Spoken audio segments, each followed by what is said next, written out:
पता नहीं वो समझौते को भूल जाए। इसलिए मैं ये कह रहा हूँ, मैं आपके साथ हूँ, आप आओ साथ, एक बार फिर उठ खड़िए। मुझे पता है आप परेशान हुए, दुखी हो, सदमा लगा है यार, मैं भी सड़कों पर सोया हूँ, काली दिवाली आपके साथ बनाई है, सदमा मुझे भी लगा है कि मैं आप लोगों को न्याय नहीं दिला पाया। लेकिन कम से कम आपके संघर्ष के बदौलत जो भर्ती की जो सहमति बनी है कि हम नई भर्ती निकालेंगे, उसको तो निकलवाए, कहें कि चलो ठीक है हम फाइनल मैच आ गए, लेकिन सेमीफाइनल तो जीते, हमने संघर्ष तो किया, कम से कम नई भर्ती निकलवा के तलाए।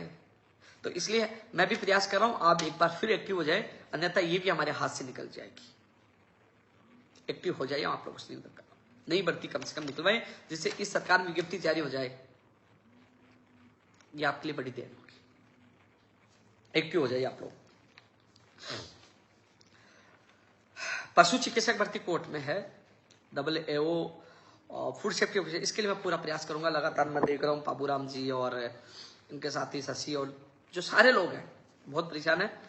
और अब जब भी मुझे पता है पिछली मीटिंग में बात रखी थी, लेकिन अब इस भर्ती के लिए मुझे जी जान लगाना पड़ेगा, पशु चिकित्सक भर्ती के लिए, क्योंकि इसको न्यायालय से फैसले को ओपन करवाकर पशु चिकित्सक भर्ती 2019 900 पदों पर प्लस अन्य जो AAO है और फूड सेफ्टी ऑफिसर, इनमें 3-4 भर्तियां, इनको पूरी करवाने के लिए मैं वादा कर रहा हूं आज आपको लाइव में कि मैं इसमें पूरी जी जान लगाकर इस फैसलों को जल्द से ओपन कराने का प्रयास करूंगा, क्योंकि 2019 की भर्ती है। कई लोग कहते हैं ना कि भर्तियां तो ऐसे ही हो जाती है, ये 2019 की भर्ती है, क्योंकि इनकी संख्या कम है, इनकी आवाज मैं उठाता हूं, ये याद दिलाते, मैं अन्य भर्तियों में फंस जाता हूं, ये जाके सो जाते हैं, फिर मामला टड़े बसते हैं।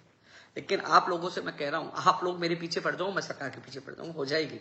पशु चिकित्सक भर्ती वालों को कह रहा हूं, क्योंकि आप लोग मेरे पीछे पड़ोगे, आप आओगे तो मैं आपके साथ जाऊंगा तो ये होगा। तो मैं पूरी कोशिश आप लोगों के लिए, कोशिश नहीं, इस पर आप लोगों को न्याय मिलेगा, मैं इसके लिए पूरी जी जान लगा दूंगा। 1 लाख भर्तियों के वर्गीकरण के लिए प्रयास कर ही रहे, जब भी वार्ता होगी मैं हर जगह बात रखता हूँ।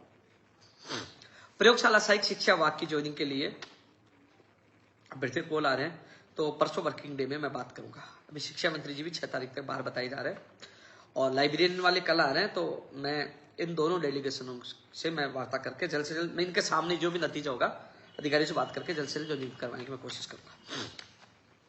CHO भर्ती परीक्षा पेपर लीक हुआ था, और ये सारे सबूत सुनीता सेन के साथ वहां दिए थे। मैं मेरी बात से मुकर नहीं सकता, मुझे पता है कि पेपर लीक हुआ था, सुनीता सेन के पास आया था, विनोद मीना ने 7:22 पे भेजा था, तो पेपर लीक था। राज्य सरकार से मैं निवेदन करूंगा इस पेपर को लीक कर देना चाहिए पारदर्शिता के लिए, क्योंकि इसमें कुछ भी नहीं बचा, रद्द करके पुनः 1 महीने के अंदर इसको आयोजित करवाना चाहिए। ये बात माननीय मुख्यमंत्री जी के सामने, मुख्यमंत्री प्रमुख सचिव, SOG, सब तमाम जगह मैंने बात रखी है, मीडिया सब जगह रखी है।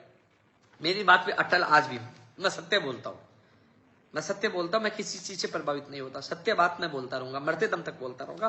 क्योंकि CHO को भर्ती परीक्षा का पेपर लीक हुआ था, राज्य सरकार को पारदर्शिता एवं विश्वास बनाए रखने के लिए इसको रद्द कर देना चाहिए। मैं राज्य सरकार से अपील और निवेदन कर रहा हूं, क्योंकि सोशल मीडिया पर सुबह ही पेपर आ चुका था, टेलीग्राम, यूट्यूब, कई जगह पेपर पहुंचा है, जहां तक मुझे लोगों ने बताया।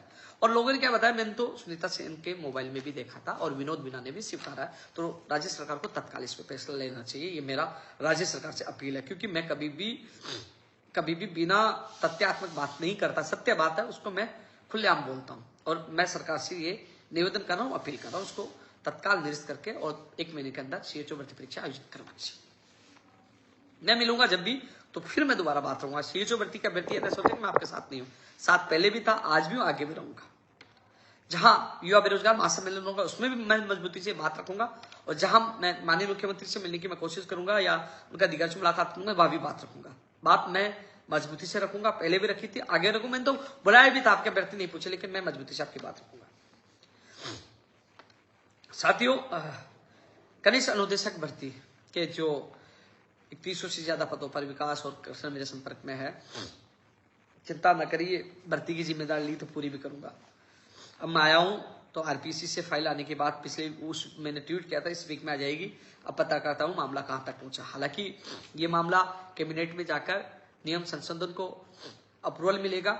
इसके अलावा जो कैबिनेट में जाने वाली फाइल, जैसे संस्कृत शिक्षा विभाग की PTI, लाइब्रेरियन की फाइल बिल्कुल तैयार बताई जा रही है। वही कंप्यूटर अनुदेशक भर्ती का नियम जो बने, कैडर बना, उसकी फाइल भी कंप्लीट तैयार बताई जा रही है। नहीं, सॉरी, एक चीज गड़बड़ हो गई। उच्च शिक्षा विभाग की PTI और लाइब्रेरियन भर्ती की फाइल कंप्लीट तैयार है कैबिनेट में अनुमोदन के लिए। वही कंप्यूटर अनुदेशक भर्ती संस्कृत शिक्षा विभाग में कैडर की फाइल भी बिल्कुल तैयार है। पहले वाली कैबिनेट में अनुमोदन कंप्यूटर अनुदेशक भर्ती संस्कृत विभाग को अनुमोदन मिलना था, नहीं हो पाई, लेकिन उम्मीद करते कि इसमें जो संस्कृत शिक्षा विभाग की कंप्यूटर अनुदेशक भर्ती और इसके अलावा उस शिक्षा की पीटीआई लाइब्रेरी को अनुमोदन मिल जाएगा। मुझे पूरा विश्वास है, लग रहा है अधिकारी ने बताया। इसके अलावा संस्कृत शिक्षा विभाग की पीटीआई लाइब्रेरी का भी नियम संशोधन के कारण अटका पड़ा है। मैंने पिछले लाइव में भी कहा था, थर्ड ग्रेड भर्ती संस्कृत शिक्षा विभाग के नियम संशोधन, यानी कि पहले सीधी भर्ती थी, अब एग्जाम होगा। करीब 2000 करीब मैंने पद बताए थे, सबसे ज्यादा साइंस मैथ के पद बताए थे, बहुत दिन पहले बता दिए थे वो तो। अब वो नियमों में चेंज होगा एग्जाम का, उसके बाद ही वो इसकी विज्ञप्ति जारी होगी, जिसमें समय लग रहा है। अब मैं इसके लिए स्पेशल समय लेकर संस्कृत शिक्षा विभाग के निदेशक मोदी जी से बात करके मैं ट्वीट या फेसबुक पर या लाइव में आप लोगों को मैं बताऊंगा। अब मैं आया हूं तो हर व्यक्ति के लिए मैं भागदौड़ करूंगा, इसके लिए भी एक दिन समय निकालकर मैं जाऊंगा उच्च शिक्षा विभाग के लिए और संस्कृत शिक्षा विभाग के लिए। 24 अप्रैल के लिए मैं काफी बात कर चुका हूं, लेकिन साथियों फर्जी डिग्री, डिप्लोमा, दिव्यांग सर्टिफिकेट, आपको पता है कृषि प्रेक्षक में फर्जी दिव्यांग सर्टिफिकेट वालों को बात किया। उन अभ्यर्थियों के साथ जाकर मैं खुद कृषि आयुक्त साहब को मैं लिखित में वो शिकायतें देके आया, सबूत देके आया था। मैं धन्यवाद देना चाहूंगा कृषि आयुक्त कालाराम जी का, जिन्होंने एक्शन लिया और कई लोगों को बाहर किया। और कोई सी भर्ती का होगा, अब आवाज उठाएंगे, फर्जी डिग्री, डिप्लोमा को बाहर किया जाए, उनके खिलाफ कानूनी कार्रवाई की जाए।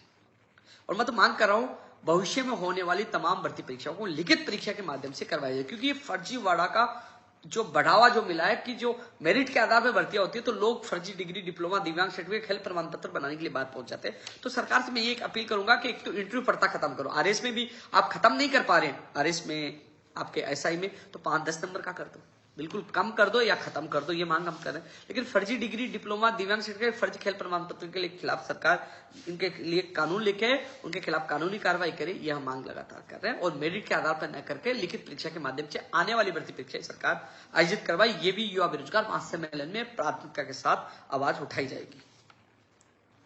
कृषि प्रेक्षक भर्ती में पद बढ़ाने की हम मांग कर रहे हैं। अप्रैल एंड या फिर मई में इसकी विज्ञप्ति जारी होगी। कृषि प्रेक्षक भर्ती की विज्ञप्ति कब जारी होगी? हालांकि अप्रैल में जल्दी जारी हो सकती है, लेकिन इसमें पदों को बढ़ाने की प्रक्रिया चल रही है। हम मांग कर रहे हैं पदों की संख्या बढ़ाई जाए और पदों की संख्या बढ़ाई भी जाएगी, ज्यादा से ज्यादा पद बढ़े इसके लिए हम कोशिश कर रहे हैं। इसलिए अप्रैल एंड या फिर मई में इसकी विज्ञप्ति जारी होगी। वही संगणक की भी अप्रैल एंड या मई में जारी होगी। तो अलग अलग जैसे परिचारक, पशु परिचारक भर्ती मैंने बताई, उसकी भी स्थिति होगी। हाउसकीपर की जो